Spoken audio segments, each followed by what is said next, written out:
So the SEIR model can also be split up into the SEIR model. So the I category, the I portion of the SEIR, becomes E and I, where E equals the exposed people and I is the infectious. E pretty much means exposed, so people who have the virus transmitted to them, but they don't exhibit any symptoms, and they cannot pass it on to anyone else. So we know that for coronavirus, the median time period of having the disease and not showing symptoms is 5.1 days. So if someone infectious comes up to you, you get the virus, it'll be 5 days before you show symptoms. So for 5 days you'll be in the exposed category. So the infectious category is people who are infected and are showing symptoms. So this is anyone after those first 5 days. So the SEIR model assumes that an exposed individual cannot infect a susceptible one, which is what we've said before. And then it plots this new graph, and on the new graph we can see that the infected curve on the SEIR model is lower than it was on the SEIR model. This is because a large proportion of the infected category is taken up by the exposed. The infectious curve peaks at a later point because there's lag between getting exposed and becoming infectious, which we know is 5 days. And if you add S, E, I and R, you should get the total population, which is equal to N. And then now we can create new equations from this. So ds by dt equals minus beta Si. Before it was the rate of change of susceptible to infected. Now it's the rate of change of susceptible going into the exposed category. So it's the same equation, minus beta Si, where beta is the probability and the chance of becoming infected.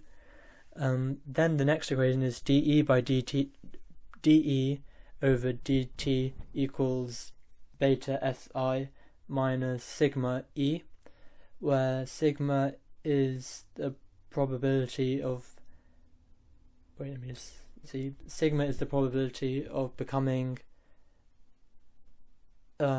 infectious, I believe. No. Sigma E is the proportion of the population that goes from exposed to infectious each day.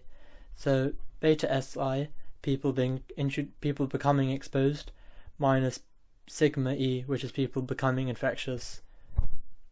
So it's very similar to the di by dt equation in the previous SEIR model. And this is where it gets a bit confusing. Now we have di by dt. You have to remember that I is infectious, not infected. The difference between these two is that infected represents anyone who has the disease, but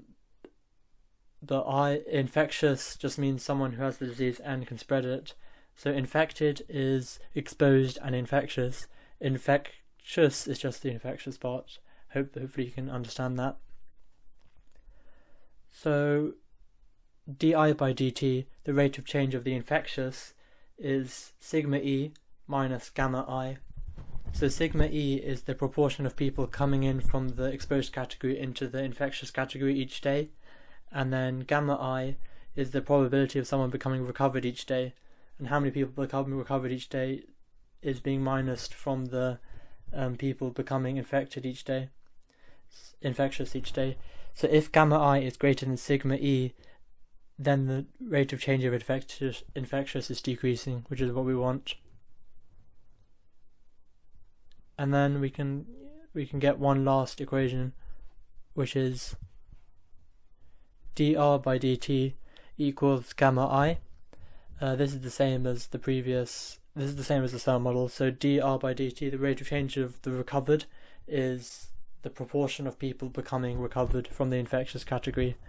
So yeah, okay. The next model we'll be looking at is the SIS model. This stands for susceptible, infected, susceptible. So for example, viruses like the winter flu work differently to the SEIR model. So the SEIR model assumes that if you get the virus, you become infected and then you become recovered. But the SIS model says that you become recovered, but instead of becoming recovered, you're susceptible once again. So you catch the disease and then you're recovered, but then you can catch the disease a second time, and it goes on again and again and again. There's infinite times you can catch it.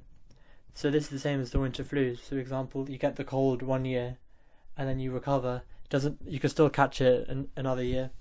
The way biology explains viruses is that you have antibodies and antigens and loads of white blood cells there's memory cells, and if you catch a disease, the memory cells, they know what to do next time you get it, so they stop you from catching it a second time. But with cases like the winter flu, the virus is evolving to an extent that you cannot prevent yourself from getting it more than once. So if we look at this graph, we can see that the susceptible population starts at the maximum and infectious starts at the minimum.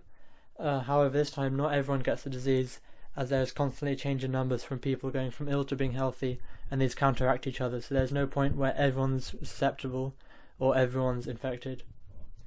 Then we can create two equations from this, where ds by dt equals minus beta si plus gamma I. So we also have di by dt equals beta si minus gamma I. So this might seem confusing, but if we just split it up if we just look at the di by dt equation, as that's the most simple one, we can see it's the rate of change of the people being infected, and this is the gain in people becoming infected minus the loss of people becoming recovered. But then because it's the SEIR model, you can go from being infected to being susceptible, so recovering means you become susceptible. So if we look at ds by dt, it's plus gamma I as you're gaining the recovered, minus beta si, people going from susceptible back to infected. So this is quite confusing. It's like a constant cycle, but you can understand it quite easily, I think.